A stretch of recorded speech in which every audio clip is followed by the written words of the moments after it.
Point पे रहता है। बाबू जी, परमात्मा की ड्यूटी क्या है, आप बताइए।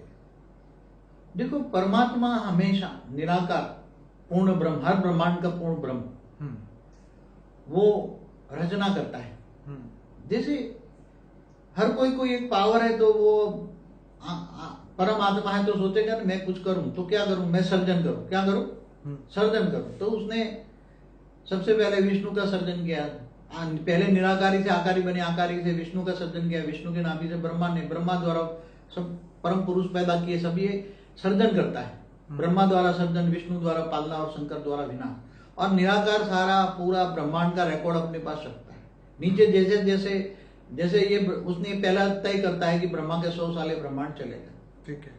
फिर जब नीचे गिर जाता है तो धरती, ब्रह्मा द्वारा धरती बनती है ब्रह्मा के 10 साल के बाद। फिर पूरे मैंने बनाया हुआ है धरती कब बनी कैसे, फिर धीरे धीरे, पहले मौत नहीं होता। और बापू जी, ड्यूटी की हम बात करें तो उनकी ड्यूटी क्या है, क्या? हाँ, तो वो ड्यूटी द्वारा जब फिर धरतियां जब गिर जाती है तो फिर धीरे धीरे वो काम करवाता है ना, वो तो करता है ना, वो तो खुद नहीं करता ना, हाँ, करवाता है। जो निराकार शिव से आकारी शिव है ना, आकारी शिव शक्ति, आकारी शिव भी शक्ति के द्वारा ब्रह्मा विष्णु शंकर द्वारा काम कराता है। तो क्या बाबू जी, परमात्मा भी कर्म बंधन से परे हैं? नहीं, कोई भी कर्म बंधन से परे, उसने काम किया ना सर्जन करने का। ठीक है। निराकार परमात्मा ने भी तो सृष्टि बनाने का कार्य तो भले खुद नहीं किया, मगर करवाया ना ब्रह्मा विष्णु शंकर द्वारा। तो कहते हैं ना परमात्मा तो सभी से परे हैं और हाँ, तो परम धाम में रहते हैं नहीं ना, आते। वो निराकार है तो भावातीत है, कर्मातीत है, गुणातीत है, सब ये गुण है उसके। मगर भावातीत होने के बावजूद भी जो, जैसे एक बात बताऊं, कैसे कोई भी सर्जन करने वाला अपनी रचना करवाता है तो अकर्ता नहीं होता, कहते अकर्ता है, करता कुछ नहीं है, मगर निराकार करवाता तो है ना। तो बाबू ये भी कहा जाता है क्या सब कुछ उसकी मर्जी से ही होता है?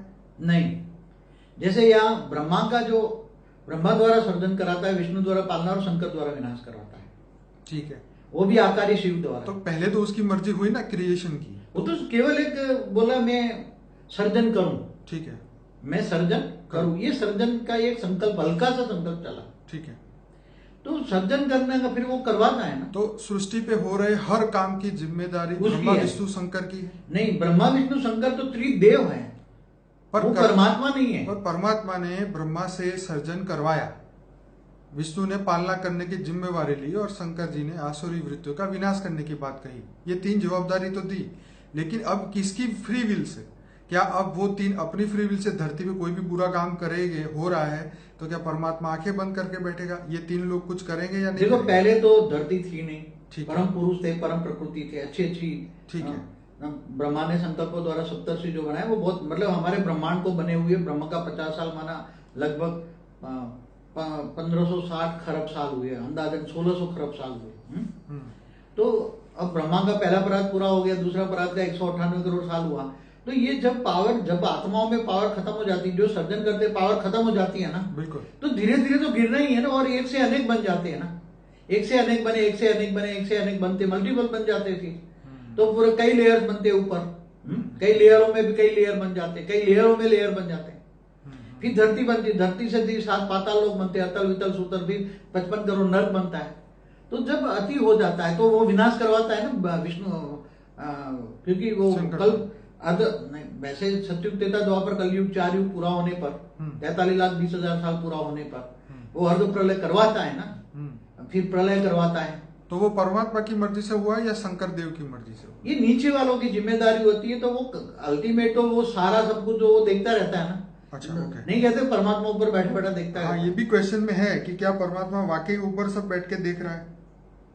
एक्चुअली उसको पर देखने की जरूरत नहीं है, उसके पास सारी दिव्य दृष्टि होती है, सब कुछ उसके पास रिकॉर्ड आता है। जैसे कहते हैं ना वो आकाशीय रिकॉर्ड की हमारी वीडियो बनी है ना, तो अंत में जितने भी संकल्प चलते हैं धरती पर, जो भी हो रहा है, तो अनेक लेयर से ऊपर जाके, हमने तो 7 लोग बनाए ना, मगर 7 लोग में तो अनेक लेयर्स होते हैं, छोटे छोटे छोटे, वो लेयर्सों में जाकर जो कहते हैं ना ये एटम को फ्यूज करो तो न्यूट्रॉन प्रोटॉन इलेक्ट्रॉन होकर फिर वो एक एनर्जी बनती है, एक एनर्जी जो कौन सा ये अभी नया इन्वेंशन निकला है, उससे ऊपर, मतलब ये एनर्जी में कन्वर्ट होकर धीरे धीरे ऊपर चली जाती है सब बातें, उसके पास रिकॉर्ड होता है, सारा रिकॉर्ड होता है, एक एक आत्मा का हर कोई रिकॉर्ड उसके पास होता है।